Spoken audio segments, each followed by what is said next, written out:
Hey guys, welcome back to the channel. I hope you're having a good day, a good morning, a good afternoon, whenever you're watching this. So I thought I would go ahead, not thought, but knew I had to come back with another collection I received from Hero Arts. This one is definitely giving off the spring vibes and everything, and it's really a combination of like two collections. It's going to be the Extra Special, and then it's going to be the other set that they have come out, and I apologize, I need to get the name. So it's the Extra Special, and the other collection is going to be the Spring Meadow. So what I like about Hero Arts is that I get to pick and choose, you know, out of the collections which ones I get to do. Not to say, I mean, of course, I like both of them, Spellbinders and Hero Arts. But Hero Arts is a little different. So I only chose a few things because I have to admit this is like the eve right before my hand surgery. And so I just wanted to kind of keep it a little simple. So what I ended up picking from the collection, the first one is this. Now I get samples, and of course you'll get ones that will have all the pretty packaging and everything that they do, but you're able to go on there like with Spellbinders and print down the diagrams and to kind of give you an idea of what it looks like. So this is what this lovely die set will work up to when you're done. Choose your own flower colors or whatever, or, you know, combination and use it. But this one is called Layered Lilies. And so this one's going to work up to make this really pretty little sprig here of flower and everything. So I think that's going to be fun. So you see that you get the two, like you cut this out and this goes over that, you know, where you can cut your different ones, you know, other ones to, you know, layer over and things like that.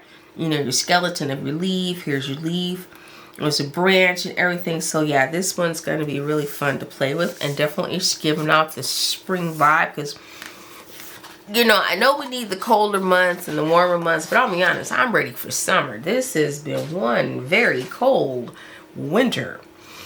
So next from there, I chose this one, and this one is just simply landscape. So here are the three little ones that cut out. There's one that, you know, that layers up for the grass and everything, you know, after you've cut it out and stuff, just to give you that. And then, you know, your other ones to give. So it'll work up to something like this. And so that's going to be fun to use and different things like that. And then from the Extra, I also have from Extra Special, I have now this one. This one is interesting because it's the letterpress and foil. So in here, I'm going to pull these out. So there's what it's going to work up to and look like and cut out. But what's cool about this is, and I have to admit, this is a little heavy set. You're going to get all this in here. So here's your press. Here's your die to cut it out, but you also get this, and here's this little guy.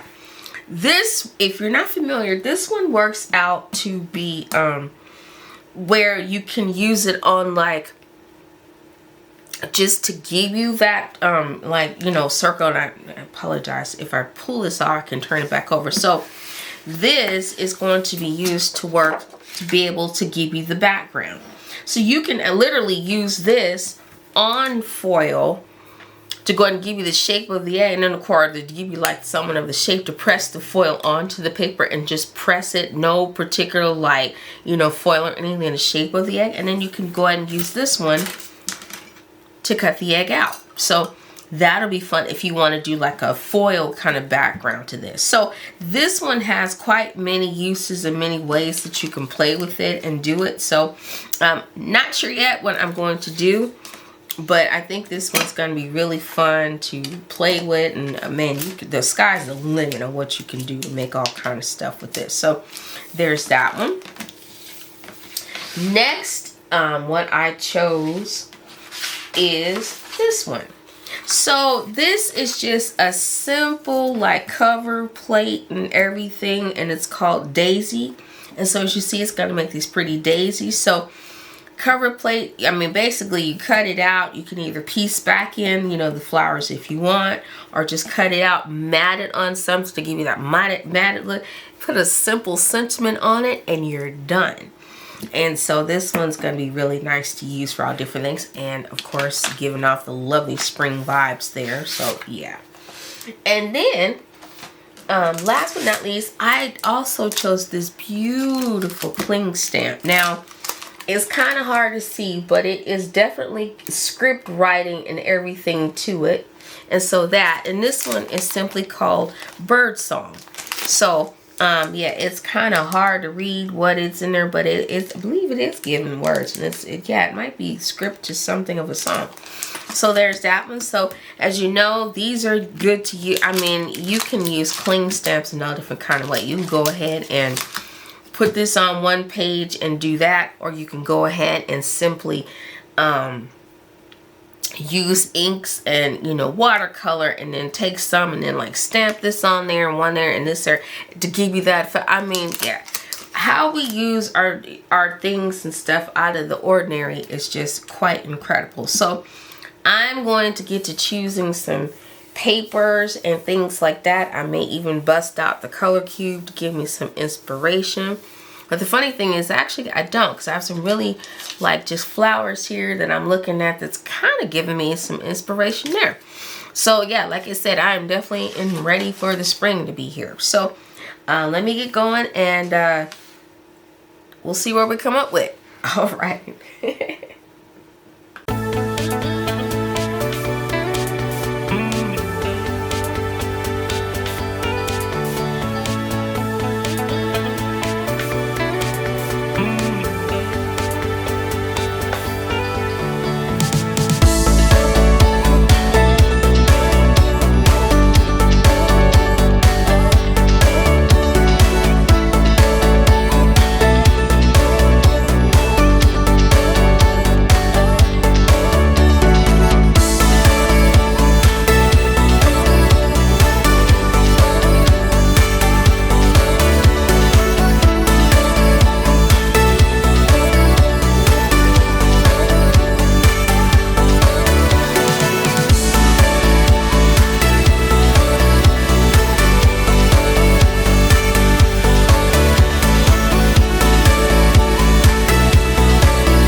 Okay, so as you can see, I had a little bit of fun with this.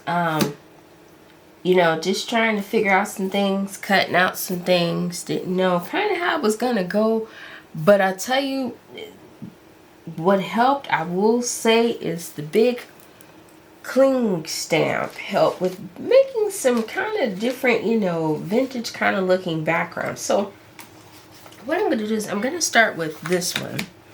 And so this is where this is leading. So remember, I had that, and then I also had, here it is. My desk right now is a mess. The cling stamp. So I used this set, the cling stamp, and the first card I came up with is this one. So this was a combination of a few things. What I did was I used not only those three, but it's kind of a combination of really all of them. I used this one as well. So I used the die. I used this die set, the layered lilac. I used the landscape, and then I also used the bird song as that. So I took my Altenew jet black ink and simply took the paper, rubbed it, turned the stamp over, and just rubbed it on there, and kind of gave it a little bit of a little age look to it. Of course, and then for the grass, I took these colors. I took Hunter Green and Espresso after I cut them out, and just kind of came along with my ink brush and brushed it on and stuff to kind of give it a little, you know, like mossy green kind of look and stuff, and kind of a little roughed up look. For this, I took colors from Spellbinders. The colors I ended up using was Tutu. I used Dahlia in there. I used, of course, a white. And then, and just kind of did that. Cut the background out, cut flowers. And then I took some gems that I had from here, and then just put those on to give me just a little bit of a sparkle. And of course, took the leaves and cut them out and gave, you know, with the same colors, just a little bit of an aged look to them. And so that's kind of how this came to be about. Backed it on some silver metallic cardstock for now. I didn't put it on the card front yet because I'm not sure what exactly, who I'm going to address this to yet or anything like that. But it's going to make a 5x7 card. So that's kind of how this one came to be about. It's card number 1. Card number 2 was this one. So what I did was I still used the cling stamp. I still used this one, but I also came in with this one and did. So I used the Happy Easter. I didn't foil this time. I did better press this on with the color from this color family, which was it was magenta, out of this better press ink. And that's kind of how this came to be. Took some white cardstock, cut that out. I took the leaves from the previous set for the lilac and just put them on there, and a few flowers, and then just put a couple more of those, and then that's just how that came to be about. Aged it out, and of course backed it on some silver metallic cardstock, and there you go, a simple Happy Easter card. So just trying to get into the spirit of things. So there's that cute little card. That's card number 2. Card number 3 came from this die set here. So what I did was, again, from this particular die here, the Happy Easter Better Press, I simply took, oh, no, I'm sorry, here's the card. I simply took the cover plate, cut it out of some white cardstock, backed it onto a yellow background. I didn't put anything in there yet, any gems or anything yet, which I still need to go back in and put some gems. As you see, I just kept it as a card front. Put Happy Easter on there. I used, again, this is a darker pink that I used this time from the thing, and it was this one. It was the Wild Berry, and used that one, and that's just kind of how this all came to be about. So I ended up cutting 2. Actually, I cut 3. I didn't use one, so I cut 3 of these out, as you saw, and just kind of did that and played around and just like, okay, well, here's another one. So it's card number 3. So that's one with the card front. Card number 4 is still one in progress. I just simply did this. So still the same thing. I took gems using the cover plate, put it on just some little light orange backing, creamsicle kind of like a color, and then just backed it on again, both silver metallic, as you all know, that's my signature, and just kind of came up with that. I think that's going to be really fun to put a simple sentiment on there. Again, these will make 5x7 cards, and then go ahead and there you go. So these came together kind of quickly. I mean, but kind of not. I mean, you know, it's something when you have to, you know, come up with something. And as I said, nothing against, and I want to say, first of all, again, thank you to Hero Arts for sending me these and allowing me to play with them. But sometimes I have to admit, I do kind of struggle with necessarily knowing, I'm going to zoom out a little bit, what to come up with for these, because sometimes I feel they're a little bit harder, and not really a little bit harder, but to think, you have to think outside the box. If there's a certain way that you craft with you know, dyes and things, if you have a certain kind of thing. Now I know, don't get me wrong, cutesy is fun, cutesy does get, but I know some of my folks don't always like cutesy. A lot of my people that I know don't necessarily, I mean, they like cutesy, but it's to a certain degree. So that's why I have to age it a little bit more, or make it a little bit more sophisticated, because I know that's how some of my style, a good 3/4 of my style is, with 1/4 being just the open whimsical. So just doing that. And so that's where I tend to, if you already haven't noticed my style, that's where I tend to lean towards, you know, sometimes. But I mean, hey, like I said, I like whimsical too, and I like cuteness and all that stuff too. But I know with Hero Arts, I always turn them into something else a little bit more. Like this one has more of like the, you know, I would say kind of like a little bit of Tim Hills with the grungy stuff. This one is more on the light, playful side. This one is definitely lighthearted, but it's got that age. I mean, they both have that aged look to them. And this one was just a really innocent little one, you know, just to come up with, as to say, okay, I can also do something else with this. So a little fun, little playful. So there are kind of 4 different looking cards, but kind of not. And I had fun coming up with this, using a bunch of stuff that I would probably ordinarily not use, but hey, I love the challenge and it's fun. And that's what we do this for, to have fun, come up with creative, different ideas. So again, thank you to Hero Arts. As I'm still getting ready for my surgery eve here, and so I will get going here because I still have a few more things to do, but I will catch you guys all in another one, and stay tuned for more videos. So I'm gonna say bye.